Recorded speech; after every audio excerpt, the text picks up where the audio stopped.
Kukhona iqiniso elingenakuphikwa nelicacile mayelana nokuthi kungani umthetho wokuheha uhluleka ukusebenza kubantu abaningi. Futhi kubalulekile ukuthi wazi, uma ulalele lokhu kuqoshwa manje, maningi amathuba okuthi usuvele wawuzwa lo moya wokudumala, uyakholwa ukuthi wenza konke ngendlela efanele, wenze iziqinisekiso, udale izithombe engqondweni, ukhulise izifiso. Kodwa naphezu kwayo yonke le mizamo, akukho okubonakala kushintsha ngendlela ephawulekayo. Wake wama wazibuza ukuthi kungani lokhu kwenzeka? Kungani abantu abaningi kangaka bezinikela ekufundeni, ekubukeni amavidiyo, nasekuya ezinkundleni zokusebenzela, kodwa bengakwazi ukufeza ingcebo, uthando, kanye namandla abawafisa kangaka? Incazelo, isikhathi esiningi, ayilele ezicelweni ozenza endaweni yonke, kodwa ilele ekucabangeni kwakho okujulile mayelana nokuthi ungubani ngempela. Eminyakeni eminingi eyedlule, ukuphila kwami kwakubonakalisa ngokusobala lo mzabalazo ofanayo. Ngakhula nginesithombe esibi kakhulu ngami. Ngangingenaso isifiso esikhulu, angizange ngiqede esikoleni samabanga aphezulu, futhi ngashiya isikole sobuchwepheshe ngemuva kokulimala komunwe wesithupha osugawuli, okwangenza ngisebenze emisebenzini engangiyibheka njengemisebenzi engena kusasa, ukusebenza ezimbonini, eziteshini zikaphethiloli, ukushintsha amathayi, ukwenza ushintsho lukawoyela, noma yini ukuze ngiphile. Kwaba kuphela lapho engangijwayele engikhombisa incwadi kaNapoleon Hill ethi Think and Grow Rich, lapho ushintsho lwangempela lwaqala ukwenzeka. Lokho kufunda okubalulekile kwangenza ngaqonda ukuthi kungakhathaliseki ubuthakathaka bezimo zami zangaphandle, amandla eqiniso ayesezingqondweni zami, ezinkolelweni zami ezijule kakhulu, kumodeli yengqondo enganginayo ngami. Imodeli yengqondo, noma iparadayimu, isebenza njengekhodi engaphansi kwengqondo efakwe ngokujulile. Uma lolu hlelo lwangaphakathi lunesici, luhlala lulimaza futhi lwenze kungasebenzi konke engifuna ukukufeza empilweni yami. Ngakho, uma uzinikele ekwenzeni iziqinisekiso nasekudaleni izithombe zengqondo, kodwa ngesikhathi esifanayo unethemba eliphansi ngesithombe sakho, umuzwa wokungafaneleki, noma wokwehluleka kufana nokuzama ukwakha inqaba enhle kakhulu ezisekelweni ezizamazamayo. Ngaphandle kokulungisa le modeli yengqondo, ngaphandle kokuhlela kabusha indlela ozibona ngayo, umthetho wokuheha uzoba yithemba elingenalutho. Futhi nalo ulwazi lokuqala olukhulu, olunamandla, umthetho wokuheha udlulela ngaphezu kokucabanga okuhle nje. Akuyona into yomlingo, futhi akuyona inhlanhla. Eqinisweni, kumayelana nokukhipha ukudlidliza okufanele, futhi leyo mvamisa efanele ivela ngaphakathi kuwe, ekuqondeni kwakho ukuthi ungubani. Uma ukudlidliza kwakho kubonakalisa ukungaqiniseki, ukuzibukela phansi, ukungavikeleki kwezimali, ukusweleka ngokwezinto zomoya, yilokho kanye okuyiqiniso ozokukhohela empilweni yakho, ukungabaza okuningi, ukusweleka okuningi, nokuningi kwazo zonke izinto ezibangela ukwesaba kwakho.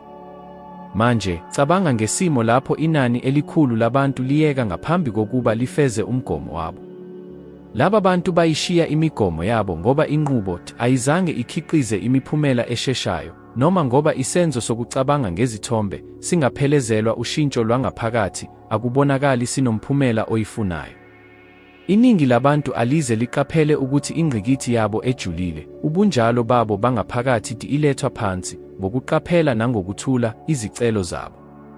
Lesi yisizathu esiyinhloko sokuthi kungani umthetho wokuheha ungasebenzi kumaphesenti angama-90 abantu, abazinikeli ohambweni olujulile noluyisisekelo lokuzithola. Kodwa-ke, isimo akudingeki sihlale ngale ndlela.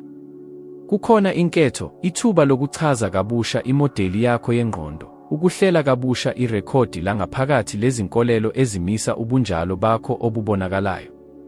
Uma ubonisa ukuzimisela ukungena ngaphakathi, ukuphonsela inselelo izinkolelo zakho ezijule kakhulu, uzibuza ukuthi ngingubani eqinisweni engizibheka njengaye, ngifanele ngempela ingcebo eningi. Nginawo amandla okuncintisana nabanye ukuze ngifeze impumelelo. Ngaleso sikhathi, futhi ngaleso sikhathi kuphela, lapho uzobe wenza kusebenze amandla eqiniso omthetho wokuheha. Ngoba ekugcineni akuyona indawo yonke evimbela ukufezeka kwezifiso zakho. Yisithombe esilinganiselayo ozithwele sona ngaphakathi kuwe. futhi izindaba ezithemisayo ukuthi lokhu kuqonda kungashintshwa ngempela. Kulokhu, kubalulekile ukuba sijulise uphenyo lwethu. Ukuqondile ukuthi kungani inani elikhulu labantu lingaphumeleli ngomthetho wokuheha, hayi ngenxa yokuntuleka kwezindlela, kodwa ngenxa yokuthi ababhekane nalokho okungaphakathi. Futhi kulapho kanye lapho kuqala khona ushintsho lwangempela, ekuhleleni kabusha imodeli yakho yengqondo, ekuchazeni kabusha isithombe sakho, walolo hlelo olufihliwe olugcinile engqondweni yakho engaphansi. Isikhathi eside, ngazinikela ekufundeni ingqondo yomuntu ngamandla afanayo umuntu angaphenya ngawo imithetho yendawo yonke.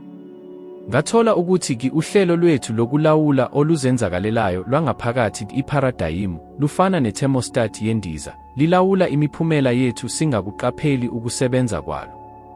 Lo mlawuli wasungulwa kusukela ebuntwaneni bethu. Wabunjwa izinkolelo zomndeni wethu, ukukhuliswa kwethu kwezemfundo, izinto ezibuhlungu esazibona, kanye namaphethini aphindaphindayo. Futhi uma lolu hlelo lwangaphakathi luhlelwe ukuba lube nokushoda, ukwesaba, ukungaqiniseki, luzoqhubeka lusibambezele, noma ngabe simemezela ngesibindi, ngiyifanele inhlalakahle. Ukushintsha le modeli yengqondo akuyona into elula, kwangithatha iminyaka ecishe ibe yisishiyagalolunye ukuyiqonda nokwenza lolu shintsho ngaphakathi kwami. Futhi umuntu ukwenza kanjani lokhu? Kunezindlela ezimbili okuthi, ngokusekelwe eminyakeni yami yobuhle, zibonakale zisebenza, isipiliyoni esinamandla kakhulu ngokomzwelo, noma ukungaphazamiseki kokwamukela umqondo omusha. Ukushaqeka okujulile ngokomzwelo, kungaba okuhle noma okubi, kunamandla okuhlakaza uhlelo oludala, kodwa-ke, indlela esebenza kakhulu futhi esetshenziswa kakhulu ukuphindaphinda, uveza ingqondo yakho engaphansi entweni oyifisayo, ngokuphindaphindiwe, kuze kube yilapho isiqiniseko esisha simiswa ngokuqinile. Cabanga nami, abantu abaningi benza iziqinisekiso noma bacabange ngezifiso zabo, kodwa abazinikeli ekuphindaphindeni okujulile. Bahlala endaweni yokuqaphela. Abawakhulisi lomqondo omusha uze uhlangane njengengxenye eyisisekelo yohlelo lwabo lokusebenza lwangaphakathi. Yingakho abaningi beyeka ngaphambi kwesikhathi, ngenxa yokuthi abanalo ukuzibophezela ngokomzwelo nokuphindaphinda kwangempela. Ngaphezu kwalokho, kukhona esinye isici samandla amangalisayo, yonke into endaweni yonke ikhipha ukudlidliza. Kungumthetho engihlala ngiwuphinda, konke kuyadidiliza.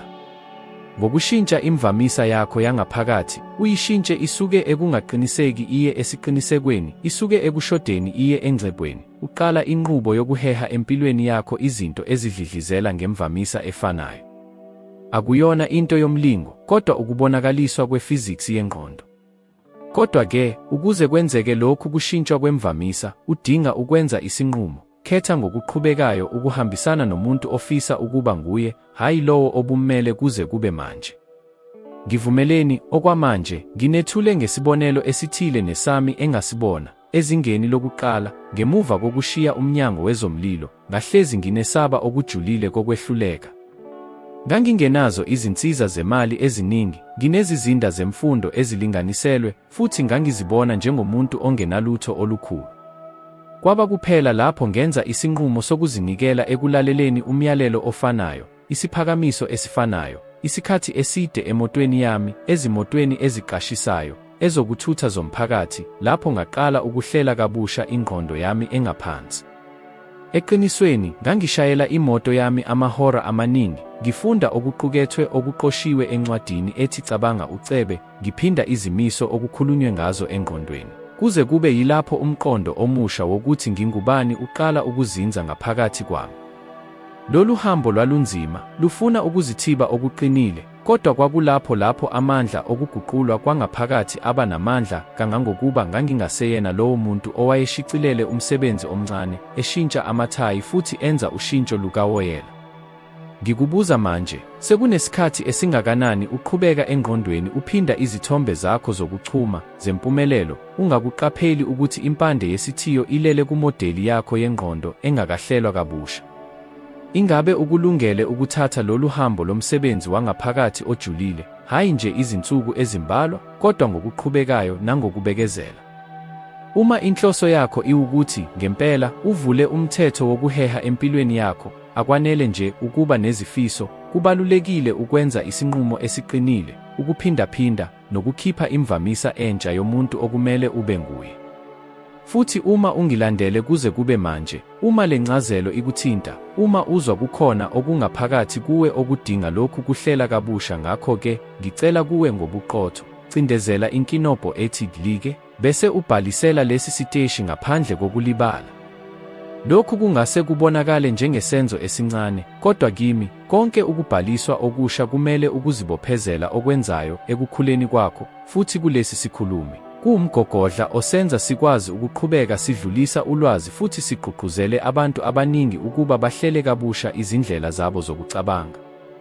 Lapho kuxoxwa ngokuthi kungani umthetho wokuheha ungasebenzi kumaphesenti angama-90 abantu, kuvela isici esicishe singanakwe yibo bonke abantu, kodwa siwumsunguli ophelele wayo yonke into, ukungavumelani kwemizwa yangaphakathi. Abantu basho isifiso sengcebo yezimali, kodwa bakhipha ukwesaba kokulahlekelwa imali. Bathola ukuzama impumelelo, kodwa banesimo sengqondo sokuzilimaza. Bafisa ukukhululeka, kodwa bakhulisa ukwesaba okungalawuleki kwezibopho eziza nokuzimela. Futhi umuntu angakukhohela kanjani okuthile okumenza abe nokwesaba? Kufana nokuzama ukuqhubeka unonyawo olulodwa ku-accelerator kanti olunye lucindezelwe kakhulu ku-brake. Abantu abaningi bahamba empilweni beqinisekile ukuthi isimo sengqondo esihle sanele. Kodwa, cabanga ngalokhu, uma ugcizelela ukuzitshela engqondweni yakho, nginezingcebo, kodwa njalo ekuseni ukhumbula izikweletu ezidlulelwe yisikhathi, inkokhelo engakafiki, ukungaqiniseki ngokuthi uzokwazi yini ukondla umndeni wakho. Yikuphi kulokhu kukhanya kwamandla okubusa isimo sakho somzwelo ngempela? Akukhona nje ukukhuluma ngomlomo. Kungumzwelo. Kuhlala kuyilokho okuzwayo okubusayo. Umkhathi awuphenduli kulokho okushoyo, uphendula kulokho oyikho, kulokho okuzwayo ngokomzwelo, kulokho okucabangayo ngokujulile nangaphakathi, ngisho noma kungekho ofakazi. Futhi kukhona isici esijule kakhulu nesiyinkimbinkimbi, ukwesaba kwengcebo yakho okungaphansi kwengqondo. Kuzwakala kungenangqondo, akunjalo? Kepha, ingxenye enkulu yesintu yesaba impumelelo yezimali noma yempilo ngoba ihlobanisa inala nokukhishwa, umona wabanye, ukubekwa kwezimfuno ezintsha, umthwalo wemfanelo, noma ukulahlekelwa ubunjalo babo. Kungaki izikhathi owake wabona umuntu esondela empumelelweni enkulu ohambweni lwakhe bese ngokuzuma ewa ngokomzwelo, enza izinqumo ezingacabanganga, echitha amathuba abalulekile, noma ebeka ubudlelwane engcupheni? Lokhu akuyona inhlekelele. Lena imodeli yengqondo esunguliwe. Ngilibona leli simeko nsuku zonke. Abantu baveza isifiso sokufeza izinto ezimangalisayo, kodwa bagcizelela ukugcina indlela yokucabanga ejwayelekile. Bafisa ubukhazikhazi, kodwa bagcina imikhuba esesigxile yokuswela. Bafisa ukuphuma ngeqophelo eliphezulu lamandla, kodwa bondla imibiko yezindaba ezingezinhle, izingxoxo ezilimazayo, neziqhathaniso ezidala ukungakhululeki. Ingqondo yomuntu ayikwazi ukusebenza ngezinhlobo ezimbili zamandla ngesikhathi esisodwa. Ukhuphuka ngamandla ahambisana nekusasa lakho, noma ngamandla ahambisana nesikhathi sakho esidlule. Isikhundla esiphakathi asikho. Ukuze uqonde ubukhulu bangaphakathi baleli qiniso, ake ngikunike isibonelo esaziwa kabanzi, uJim Carrey. Ngaphambi kokuba abe inkanyezi yamafilimu, wayeyimfana nje, ukuzethemba kwakhe kwaphulwa ubumpofu.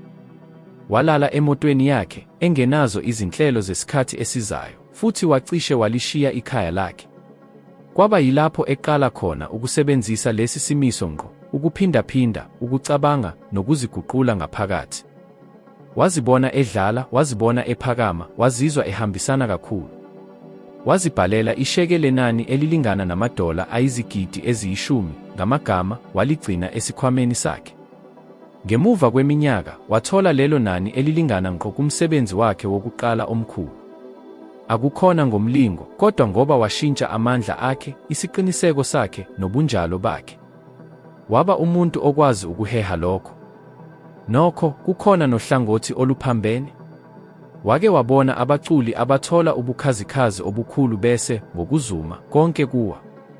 Kuyamangalisa ukuthi abanye abantu bathola udumo, izivumelwano ezinenzuzo, izimpahla bese bechitha konke ngoba bengenaso isisekelo sengqondo esikwazi ukugcina leso simo. Baheha impumelelo kodwa abakwazi ukuyigcina.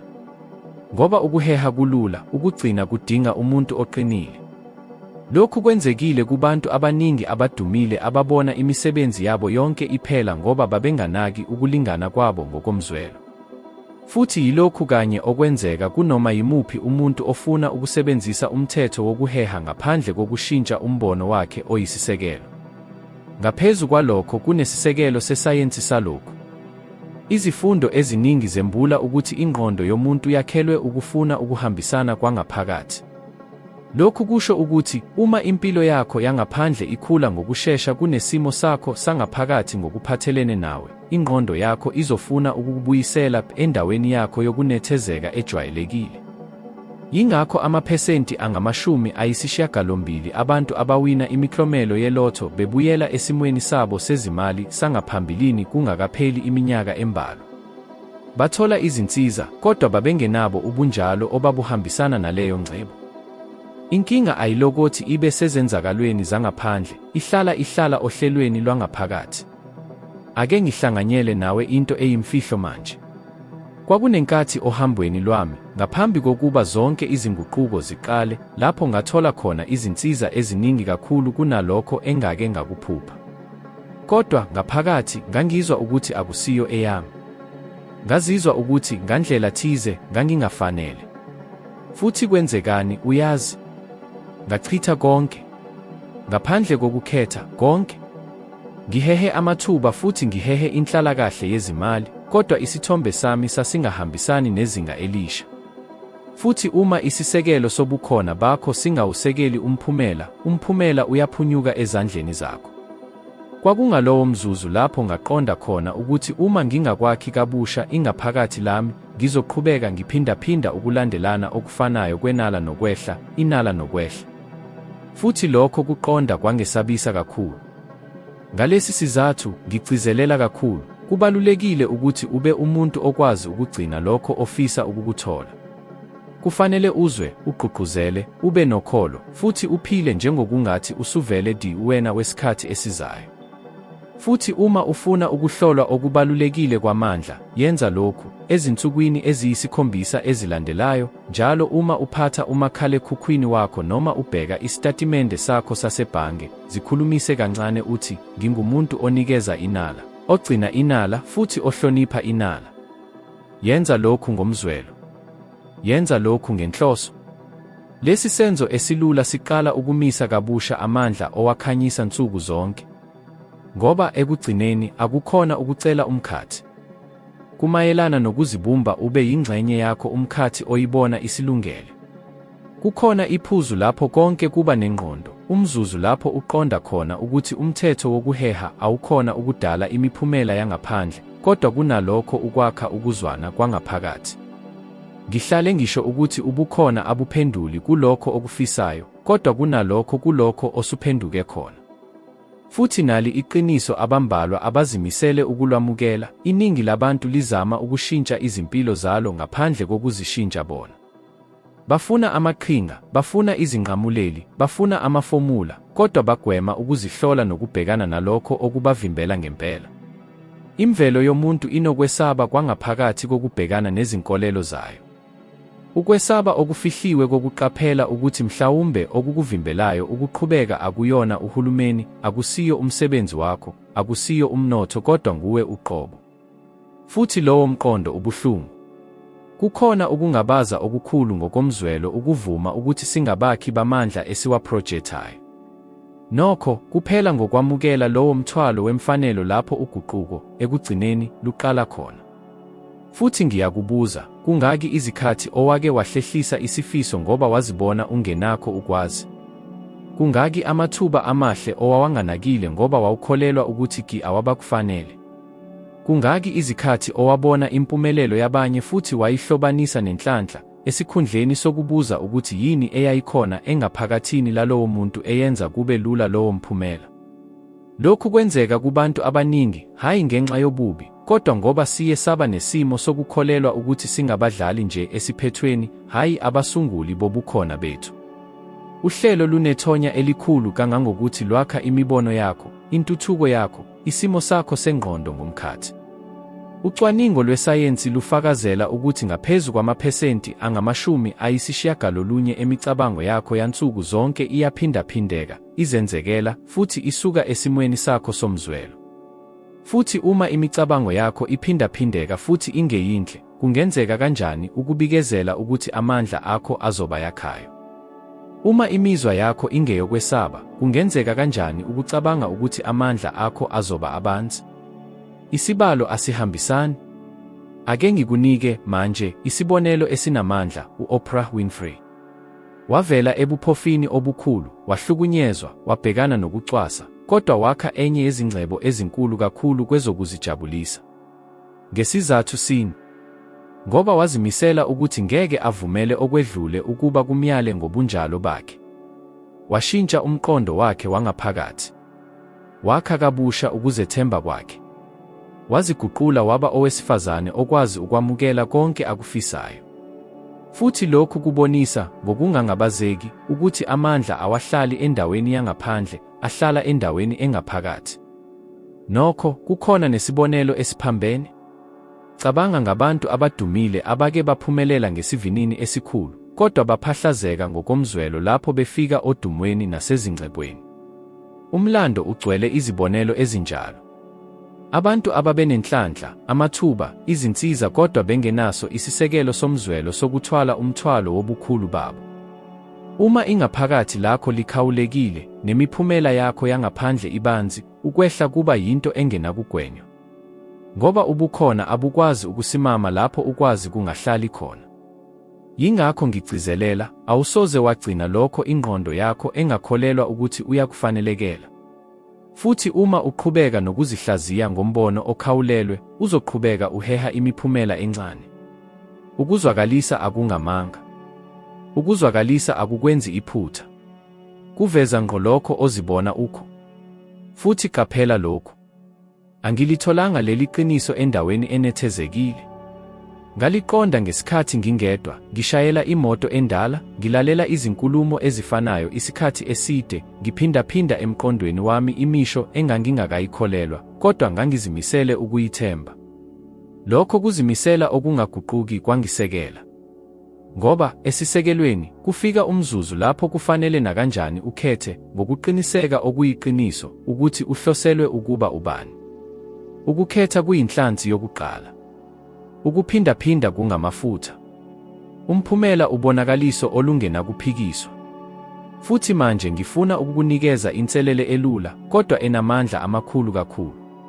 Phakathi kwezinsuku ezintathu ezizayo, njalo uma uzwa ukwesaba, ukungaqiniseki, noma ukungakhululeki mayelana nemali, yima isikhathi esingamasekondi 10 bese uzibuza, ingabe ikusasa lami lizama ukuziveza? Noma ingabe imiqondo yami yakudala izama ukungibuyisela emuva?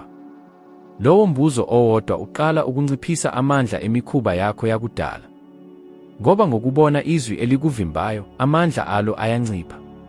Futhi ngokunika amandla izwi elikwandisayo, uqala ukudonsa izinto ngendlela ehlukile. Lena indlela uguquko lweqiniso oluqala ngayo, ngokwahlukanisa, ukuphindaphinda, nangesibindi esingokomzwelo. Umthetho wokudonsa awuphuthi.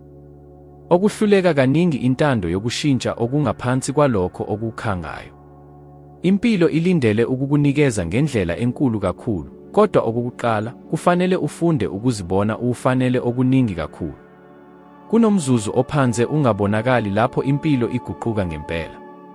Akuyona lapho usufeze lokho obukulwela.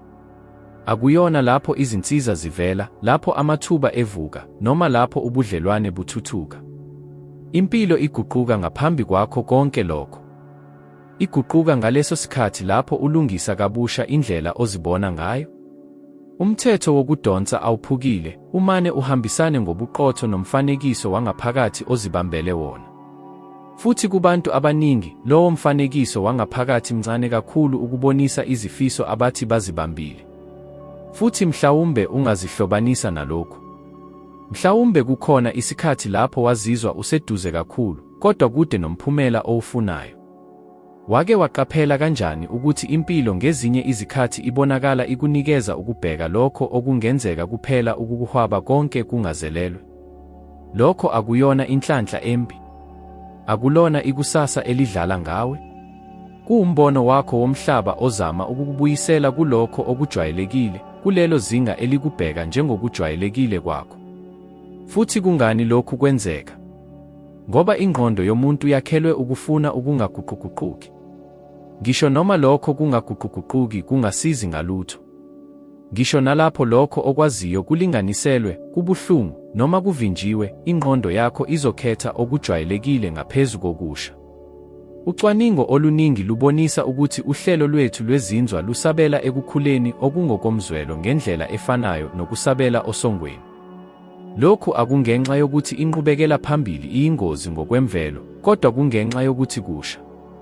Futhi okusha kuyabathusa labo abangakwenzi inqubekela phambili umkhuba. Ngenxa yalokho, lapho uzama ukudonsa inala ngengqondo ejwayele ukushoda, uhlangabezana nokungqubuzana kwamaza.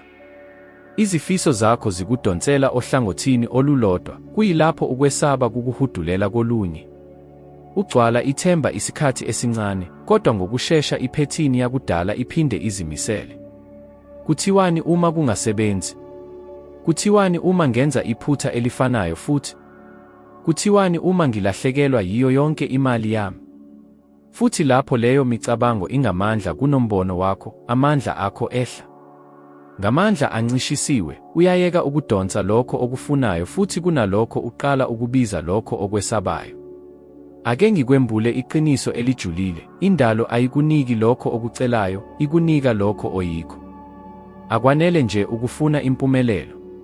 Kufanele ube uhlobo lwemvelo lapho impumelelo izizwa isekhaya khona. Kufanele wakhe ngaphakathi kuwe indawo engcwele lapho inala ingeyona engaziwa, lapho ukuzazisa kungewona umqondo ongenalwazi, lapho ukuphepha kungesona isivakashi esidlulayo, kodwa into ehlala njalo. Ukuze wenze lokhu, kubalulekile ukuthi ufunde ukuthatha isinyathelo ngisho nalapho ungezwa ukuthi usulungele. Akekho ozizwa elungile ngaphambi kokuthatha leso sinyathelo sokuqala. Ukulungiselela kuza kamuva, kuvela lapho uthatha isinyathelo naphezu kokwesaba kwakho, naphezu kokungaqiniseki kwakho, naphezu kwesikhathi esidlule esigcizelela ukukubamba ubuthakathaka. Nami ngakuzwa lokhu izikhathi ezingenakubalwa. Kwakukhona izikhathi lapho ngibheka esibukweni ngimemezele izinto ezazibonakala zinkulu kakhulu kumakhono ami amanje. Kodwa-ke, ngaphikelela ekuphindaphindeni. Ngiqhubeke ngiqinisa. Ngagcina leyo frequency yokudlidliza, ngisho nalapho kwakubonakala kungafinyeleleki neze. Futhi kwakukukhuthazela okuthulile okwashintsha ngokuphelele isimo. Ngoba ukungaguquguquki kwemizwa yakho kusebenza njengebhuloho phakathi kobuntu bakho bamanje nalobo obufisa ukuba yibo. Futhi uma ungivumela isiphakamiso sokugcina, ngifuna ukuphakamisa isivivinyo esizothi, uma sisetshenziswa ngempela, siqale ukulungisa kabusha inkambu yamandla akho ngendlela ebalulekile, phakathi kwezinsuku eziyisikhombisa ezizayo. Khetha isinyathelo esisodwa esifanekisela umuntu ohlose ukuba nguye. Akudingeki sibe sikhulu, kodwa sibe singaguquguquki. Kungaba ukuvuka imizuzu engama-30 ngaphambili, ukuhlela izimali zakho encwadini, ukuhamba ngenkathi ulalele okuqukethwe okukhulisa ulwazi, ukubeka eceleni inani elincane lemali yokutshala, ukuzijwayeza ukubonga into yokuqala ekuseni, noma ukubona ngeso lengqondo umgomo wakho amasekondi 120 ngaphambi kokulala. Okusemqoka ukuthi lesi senzo sibonise ukuthi ubani ofisa ukuba nguye, hayi ukuthi ubani obunguye kuze kube manje. Ngoba ngokwenza njengokubonakaliswa kwesikhathi esizayo kobuntu bakho, indalo iqala ukukubona njengokubonakaliswa okunjalo. Futhi uma lokho kwenzeka iminyango iyavuleka. Izindlela ezintsha ziyabonakala. Abantu ababalulekile bayavela. Amathuba ayebonakala engabonakali aqala ukukhanya kakhulu phambi kwamehlo akho. Akukho nokukodwa kwalokhu okwenzekayo okuyingoba nje. Kuyindaba yokuhambisana. Kumayelana nokuthi uzazi ungubani. kungukuhambisana phakathi kwemizwa yakho nalokho okukhangayo. Futhi njengoba uvumela leyo miqondo ukuthi ingenelele kuwe, khumbula ukuthi lolu shintsho olukhulu lwangaphakathi oluqale lapha akufanele luhlale lukuwe kuphela. Kuhlale kukhona umuntu, noma kuphi, obhekene nomzabalazo wakhe oyingqayizivele, ofuna umbono omusha, olangazelela inhlamvu yolwazi futhi mhlawumbe lo myalezo uyilokho kanye lowo muntu akudingayo ukuze athathe isinyathelo sakhe esilandelayo. Uma kukhona umuntu owafika engqondweni yakho manje, ngisho noma kancane, hlonipha lowo mkhuthazo. Yabelana ngalo myalezo nalowo muntu omthandayo. Izenzo ezincane zinamandla okuchaza kabusha izindlela zokuphila eziphelele. Ngiyabonga ngokuba lapha, ngokuzinikela lesi sikhathi ekukhuleni kwakho siqu. Futhi qiniseka, ngizobe ngikulindele ohlelweni olulandelayo njengoba siqhubeka ngalolu hambo ndawonye.